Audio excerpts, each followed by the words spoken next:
replace seven to have them walk off somewhere, and someone, the next user come back in and go, where that is the remote control that used to turn this on. So we can do this a couple times because it's going to be kind of crowded in here. Okay. So this is essentially, for those of you who didn't see the panel in the other room, essentially the same 10 button with a volume. It's going to have that same functionality.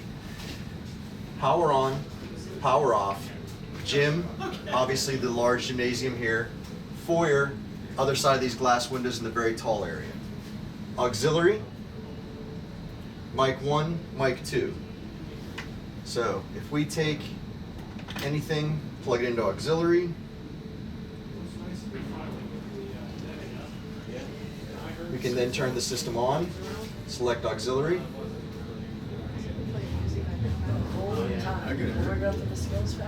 So right now, music is playing in the gym. Whatever you select on this bottom row is what you're adjusting. I can take the music down in the gym. Once again, not exceptionally complicated. Mic 1, mic 1.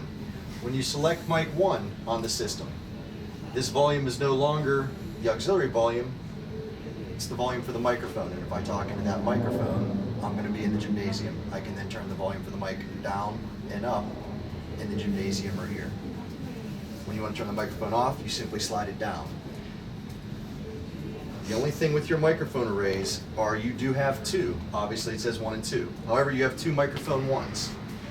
The only problem you may run into, and the only thing you cannot do, is you cannot use both microphone 1s simultaneously. You have to use one mic 1, one mic 2. But you do have two handhelds and two lavaliers. Whoever you're more presentable with, whatever you feel more comfortable with, whatever you wish to use. You just cannot use 3 of them at a time, or both mic 1s or both mic 2s simultaneously. They'll confuse the system. But instead of having 6 receivers in the closet, we have 3. You have 2 for 1, 2 for 2, and 2 for the yoga room, so you do have 2 microphones that go in the other room with the display. So you're able to talk over it the same way you are here. If anybody needs them, and they will be located in here eventually, you have a listen assist module. This is your listen assist module. This is your ADA compliance. Place this around your neck, or place this on a belt, place this over your ear, and you now have full control and full volume of what the rest of the system is. So as you can see, volume is on the front. It is line of sight, but you can tell you can hear it in here. It's broadcasting from there that way. So this is the listen assist that will go down to where the concrete wall bumps back towards your offices. It will consistently work all the way down to there. You do have 2 of these. If you walk between the gymnasium and the yoga room, whatever's on in each of those rooms will play on them.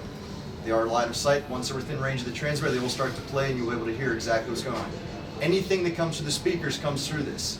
Whether it's the microphone, the auxiliary jack, whatever the case might be, it will come directly through the listen assist module.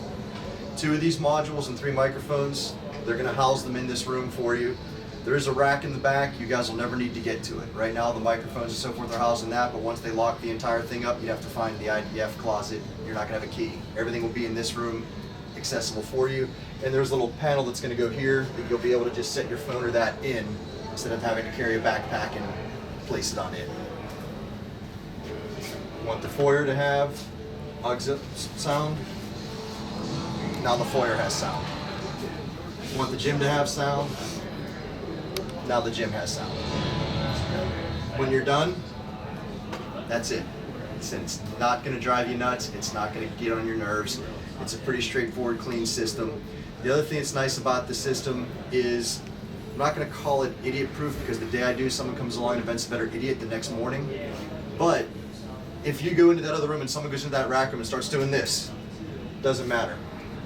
You hit this button, it's going to come right back to it. It knows where it's supposed to be.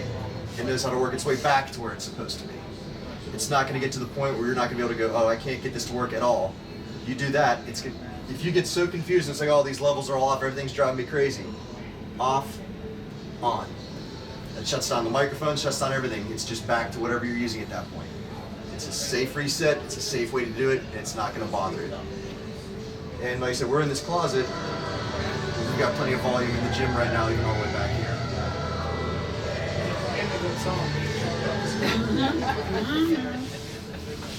Any questions or anybody have any opinions or anything they'd like to change on it. We'll have a manual for this, right? I can write you one up, but it's all of 3 buttons. Okay. Yeah. Great. We'll write you one up and kind of go over it. You'll have a video for it. But like I said, literally it's 3 buttons. The one that is actually the most complex is the touch panel, and that's just because it adds a Blu-ray player. And you have your play, stop, pause, and so forth on it.